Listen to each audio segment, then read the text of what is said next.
तर hey guys happy Diwali to advance. So आज मी पोह्यांचा चिवडा, पातळ पोह्यांचा चिवडा हा बनवणार आहे. कारण की घरचे मला विचारत होते की दिवाळी आली तर तू काय करणार आहे, कोणता फराळ बनवणार आहे.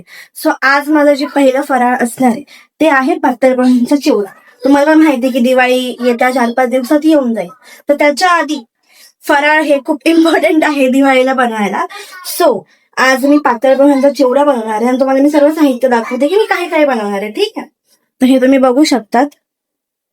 मी 7.5 kg पोहा घेतलाय. ठीक आहे, सो त्या हिशोबाने पातळ पोहा, सो त्या हिशोबाने मी सगळे साहित्य घेतले. तुम्ही बघू शकता जिरा, मोहरी, काजू आणि मनुके, पिठी साखर आहे, हळद, मीठ, ही मिरची मी एकदम बारीक बारीक गोल गोल प्रकारे कापली आहे, शेंगदाणे, सुका खोबरं जे मी एकदम पातळ पातळ करून घेतले त्याचे स्लाइस, त्याच्यानंतर चण्याची डाळ ही आपल्याला लागणार आहे.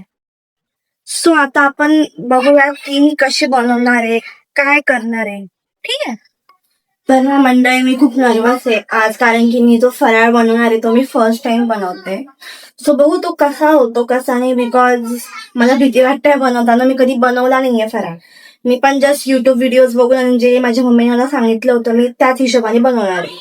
सो ठीक आहे, आता आपण रेडी होऊयात आणि मग बनवूयात. ओके.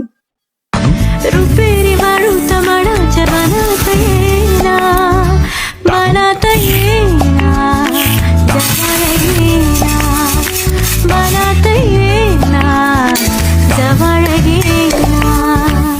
पहिले आपण गॅस ऑन करून घ्यायचा आहे आणि थोडे थोडे करून पोहे आपण भाजून घ्यायचे, पातळ पोहे.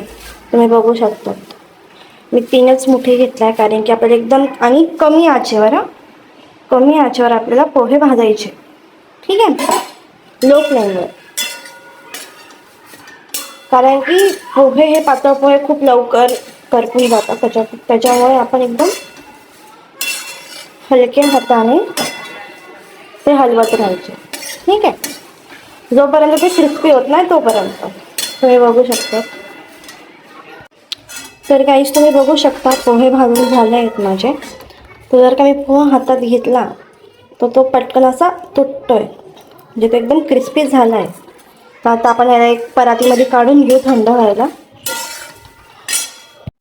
तर मंडळी तुम्ही बघू शकता पोहा किती मस्त फुलला आहे. याला फक्त अजून थोड्या वेळ मी हलवेल, अजून मला एवढे करायचे. सो आता मग हे झाल्यावर मग मी परत येते. ठीक आहे. सो गाईज अक्षरशः माझे हात दुखून गेले हे हलवून हलवून, बिकॉज आताशी थोडंच झालं, एवढं बाकी आहे जिमचा माझा, तरी पण करायचं आपल्याला. I can do it. तुम्ही बघू शकता होत आहे अजून. तर गाईज तुम्ही बघू शकता कढीपत्ता मी विसरले होते. कढीपत्ता होता घरात, पण माऊला म्हटलं फ्रेश कढीपत्ता आण पोहे मध्ये टाकायला. हे पोहे मी थंड व्हायला ठेवले. माऊ बिचारी मी सोलती आता सर्व मी वाटते. मंडळी तुम्ही बघू शकतात आता मी दमले ते पोहे एकदम वर खाली करता करता.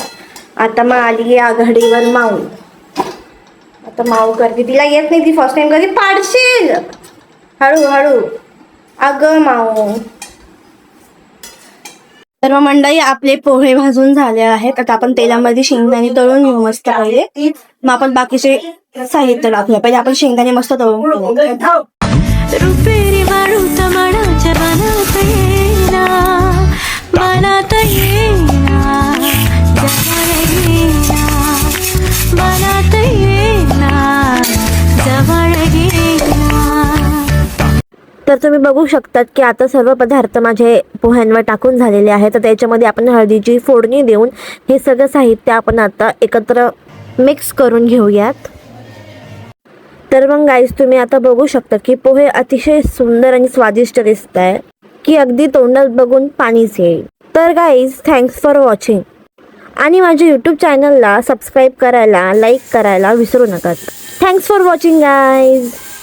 रुपेरी माळूत मनाच्या मनात येना, मनात येना.